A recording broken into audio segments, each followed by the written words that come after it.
Bom dia, queridos amigos, ouvintes da Rádio Mundial, Rádio Vibe Mundial FM. Este é o programa Semente Abstrata. Eu sou João Paulo Miranda e nesta sexta-feira, 6 horas da manhã, eu dou o meu bom dia e, com um pouquinho de tristeza, digo que o Ademir, infelizmente, não vai poder fazer o programa conosco hoje por causa do trânsito, né? Tá tendo algumas manifestações aqui em São Paulo e ele está impossibilitado de chegar no horário, mas nós vamos tentar aqui fazer mais uma vez o nosso programa, né, com a presença aqui não física do Ademir, né, mas ele está aqui presente conosco de uma outra forma. Ele manda um grande abraço a todos vocês e nós retribuímos, querido amigo, irmão Ademir, um grande abraço e estaremos juntos na semana que vem, se Deus quiser e há de querer. Bom, pessoal, se vocês quiserem entrar em contato conosco, faça através do e-mail sementeabstrata@gmail.com. Se quiser entrar um pouco em contato com o nosso trabalho, através das redes sociais, encontre-nos no Instagram @sementeabstrata, no Facebook, facebook.com/sementeabstrata. E se você quiser, depois de ouvir o programa aqui na rádio, quiser assistir ao vídeo, você pode acessar o nosso canal Semente Abstrata no YouTube, youtube.com/sementeabstrata, e ali você vai encontrar dezenas, centenas de vídeos, tanto aqui do Semente Abstrata, como do antigo Núcleo 137. Programas que nós começamos a fazer do Núcleo 137 em 2014. Essa semana eu recebi uma notificação do Facebook de lembrança, um dia que nós estávamos gravando um programa do Núcleo 137 ainda lá no estúdio, há 5 anos. Eu falei, nossa, como o tempo passa, né? E falando então como o tempo passa, nós já falamos de Saturno, que é o senhor do tempo, bastante oportuno. Falamos de Júpiter, que é, de uma certa forma, a sua polaridade, a polaridade de Saturno. Afinal, Saturno e Júpiter são os senhores, são as consciências que comandam a evolução humana, vamos dizer assim. São o alfa e o ômega da evolução. E falamos na semana passada sobre Sol e Lua. Sobre Sol e Lua, né? Ademir e eu discutimos aí, demos uma viajada boa no Sol e na Lua. Então, para dar continuidade a esse processo, hoje eu vou falar um pouquinho, inclusive com a sugestão do Ademir, sobre 3 planetas, né, sobre 3 consciências, que são Marte, Vênus e Mercúrio, né? No sistema solar, Vênus e Mercúrio são os planetas que indicam o caminho da Terra em direção ao Sol, né? Porque depois da Terra nós temos Vênus, depois Mercúrio, que é aquele pequenininho, aquele planeta pequenininho ali coladinho no Sol, e depois nós temos o Sol, grandioso, que representa mais de 99% da energia e da consciência do próprio sistema solar. Não por acaso, né? O nosso sistema chama-se Sistema Solar. Depois ali atreladinha à Terra, nós temos, como nós vimos, a Lua, que na verdade para a astrologia, para o hermetismo, para a teosofia não é um satélite, mas é um planeta sagrado. E do outro lado, já no caminho exterior, nós temos Marte, e depois Júpiter e Saturno, né, que já são 2 planetas exteriores à própria Terra, né? Marte, nós não podemos dizer exatamente que ele é um planeta exterior à Terra, porque Marte representa, na astrologia hermética, na teosofia, na eubiose, pessoal, Marte representa a alma, a ânima do próprio planeta Terra. Nós podemos dizer que ocultamente a Terra, a nossa mãe Terra, é Marte. É Marte. Então você pode dizer assim, puxa, então não seria incorreto, não seria incorreto dizer que nós somos pequenos marcianos, né? Ué, de uma certa forma, sim, né? Ocultamente somos, né? Não precisamos ir buscar no planeta vermelho exterior aquilo que, na verdade, está dentro de nós, dentro do nosso planeta, né? E que ocultamente representa, então, a alma, a própria alma do planeta Terra. Lembrando que nós já falamos aqui, o último arcano que nós falamos foi o arcano 11, a força, né? E o arcano 11, ele é um arcano cujo significado, o simbolismo principal dele é um símbolo muito ligado à esfinge, né? A esfinge, porque a esfinge representa a nossa alma, né? Representa os mistérios do quaternário manifestado que estão expressos na nossa alma, na evolução no quaternário. Lembrando que nós estamos, de uma certa forma, crucificados no quaternário, né? Por isso, inclusive, que a cruz é um símbolo associado à Terra. Que nós falamos até disso na semana passada, se minha memória não me engana. Tá? Mas então, pessoal, o planeta Marte,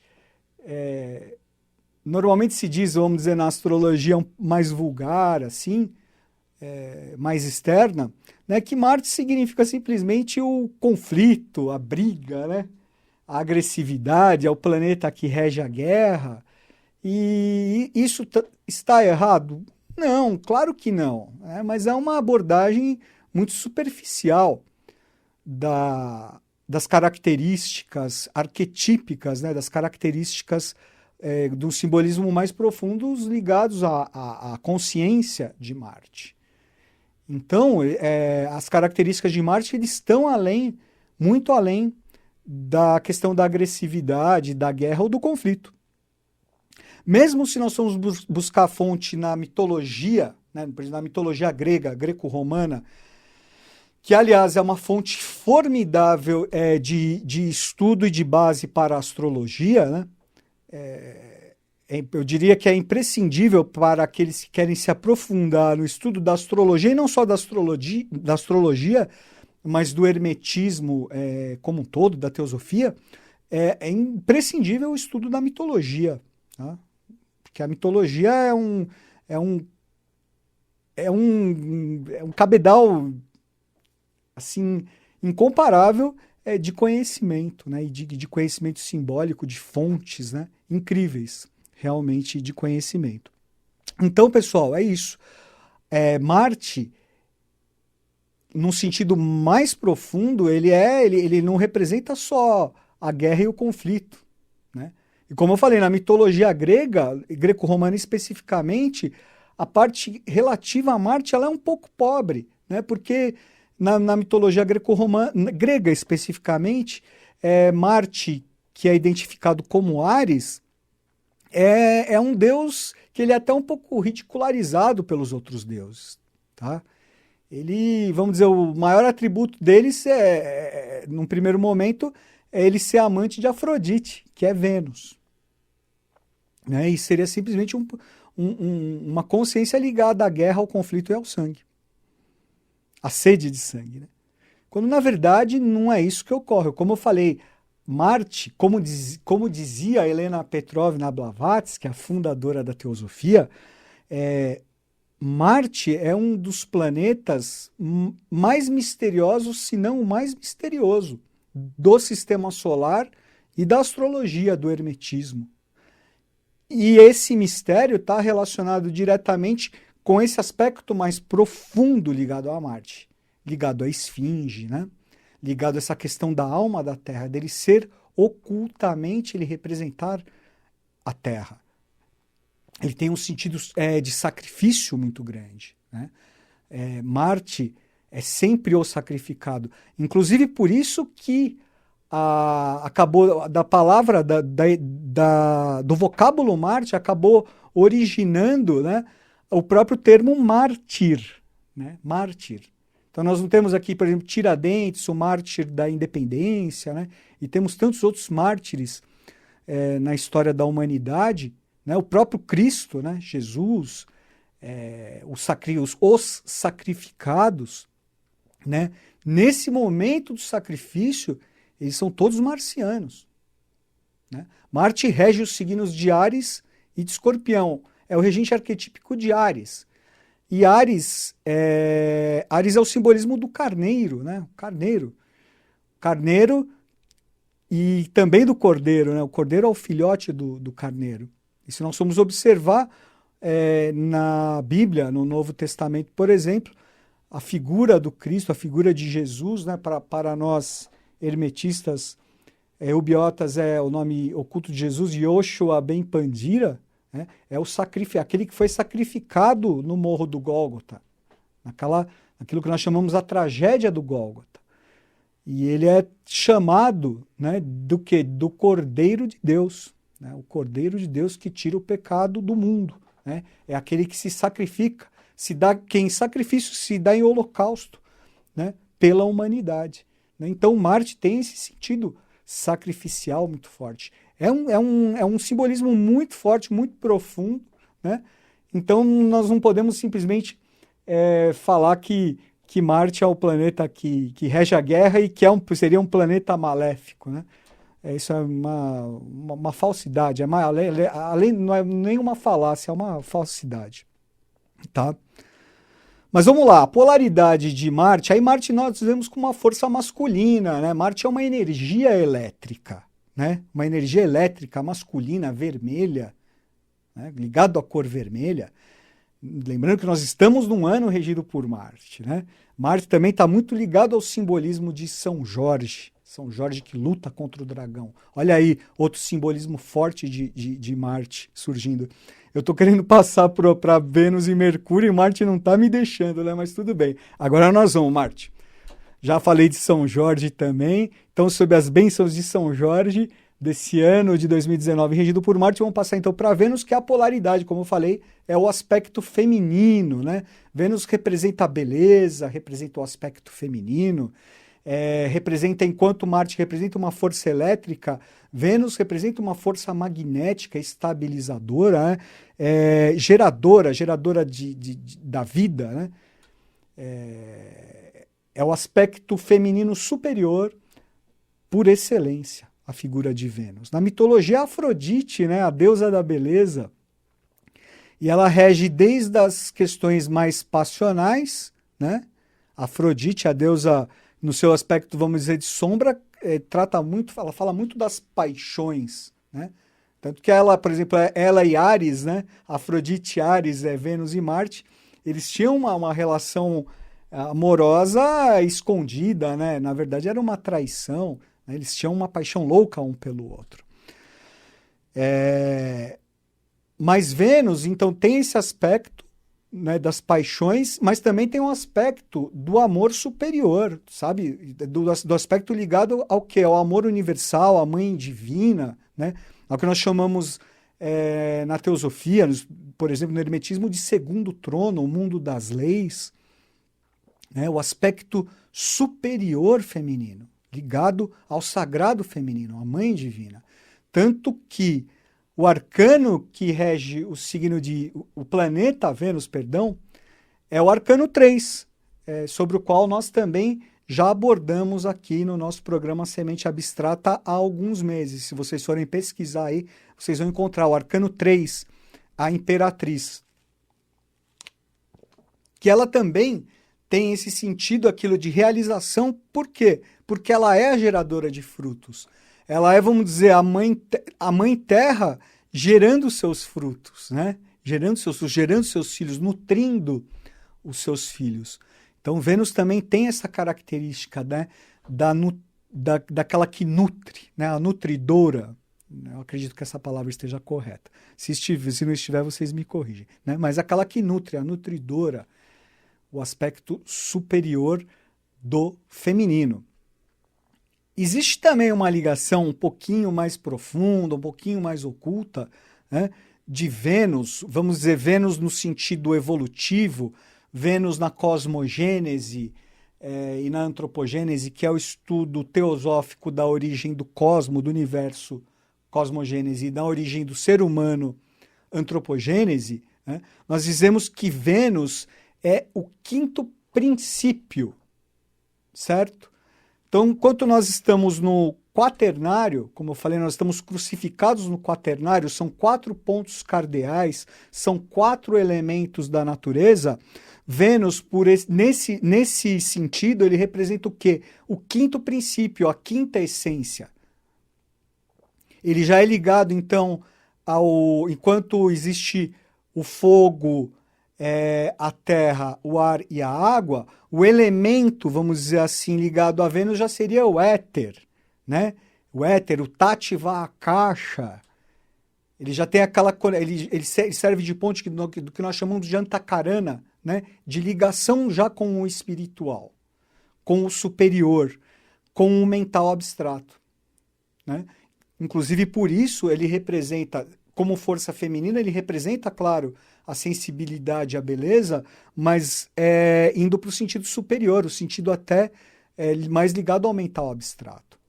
Lembrando que nós percebemos, né, o que a arte nos toca é primeiro a nossa sensibilidade, né? Então primeiro toca a nossa lua, vamos dizer assim, mas aquilo que nos toca mais profundamente, que nós vemos num simbolismo, né, em alguma coisa assim mais profunda, que nós não sabemos nem às vezes externar em palavras o que aquilo nos diz, mas nós sentimos que diz alguma coisa muito profunda, está relacionado ao que é o nosso mental abstrato. Já está ligado aí à tônica superior de Vênus mesmo, né? Como um representante até do estado de consciência futuro depois do humano, né? Que é aquilo que já nos conecta a um princípio de androginia, certo? É exatamente o quinto princípio, é a quinta essência dos alquimistas, vamos dizer assim. Vênus também tem um simbolismo muito, muito, muito profundo. E lembramos que na direção ao Sol, entre a Terra e o Sol, Vênus aí é nosso vizinho, né? Vênus é o primeiro planeta que nós encontramos na direção ao Sol. E depois, pessoal, quem nós encontramos? Nós encontramos com Mercúrio. Na mitologia grega, né, Mercúrio é Hermes, né, ou Hermés. E Mercúrio, enquanto Marte representa, né, um princípio masculino e Vênus representa um princípio, uma força feminina, né, Mercúrio representa o quê nesse jogo? Representa o equilíbrio entre as forças masculina e feminina, representa a integração. Por isso, Mercúrio é um dos símbolos relacionados ao androginismo, por exemplo. Ao androginismo. O simbolismo de Mercúrio é extraordinário. Na mitologia, ele é representado por Hermes, né? E ele Hermes é um deus, Hermes ou Hermés é um deus sempre jovem, jovial, né? Ele tem um simbolismo muito forte ligado à criança, né? A criança, filha de Zeus. E existem episódios fantásticos na mitologia relacionados a Hermes e Mercúrio, que eu recomendo quem tiver interesse a se aprofundar um pouco mais nesse estudo. Até recomendo uma obra muito boa de mitologia, de um autor brasileiro, né? Nosso conterrâneo aqui, coisa nossa, carioca, o professor Junito de Souza Brandão.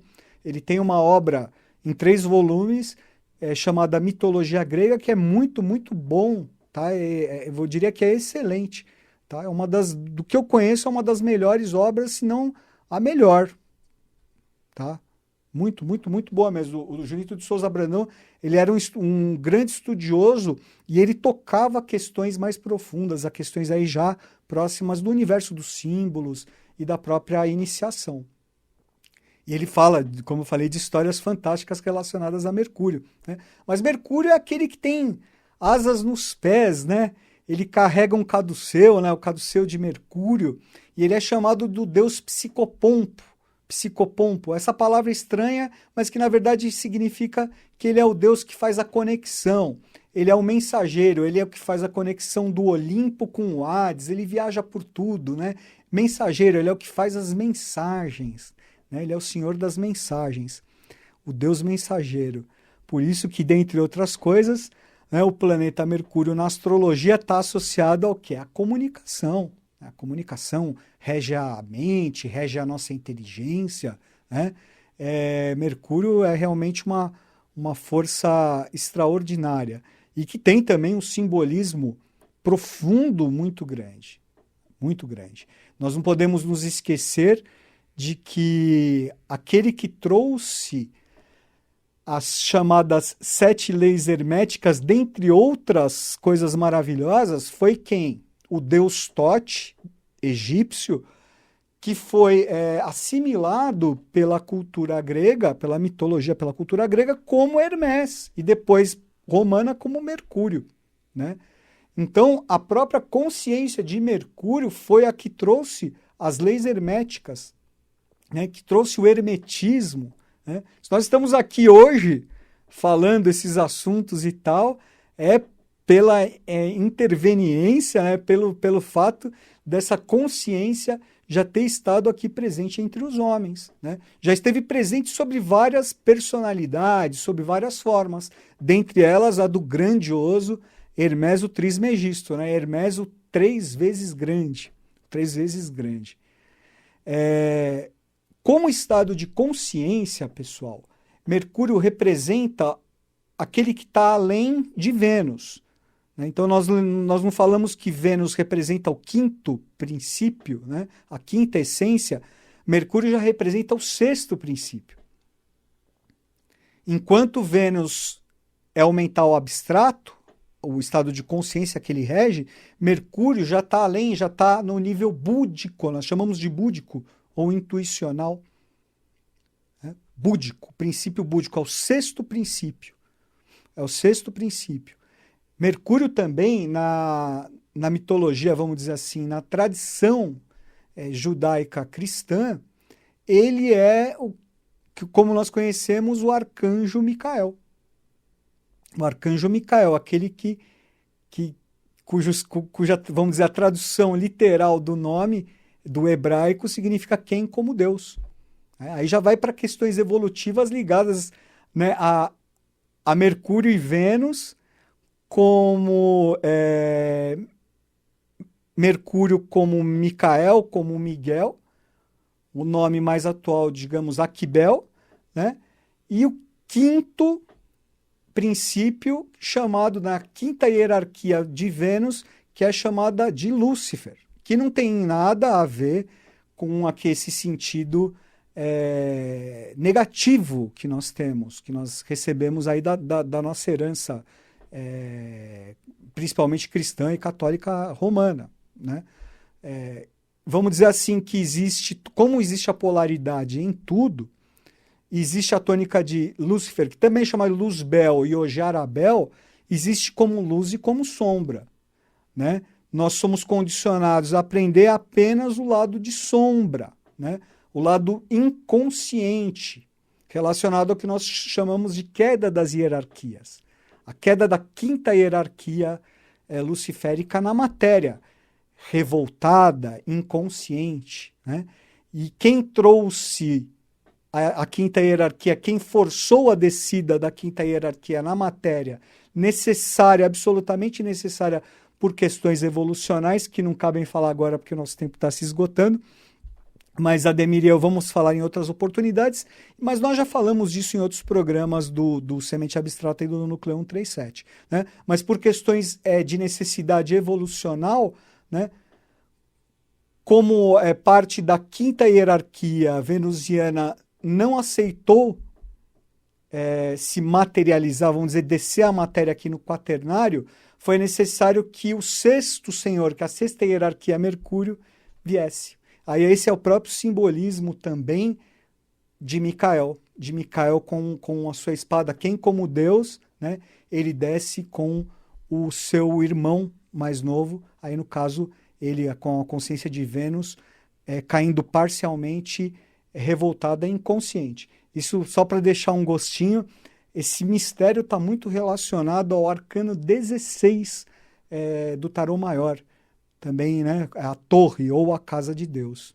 Mostram, existe ali a figura dos dois senhores e é aquela queda vertiginosa. Pessoal, nosso tempo infelizmente se esgotou. Eu deixo aqui o meu beijo, o meu abraço, um desejo de boa semana a todos, bom fim de semana e uma boa semana a todos. E na semana que vem estaremos de volta aqui, Ademir e eu, para bater mais papos teosóficos, hermetistas com vocês, tá bom? Um grande abraço, pessoal. Obrigado.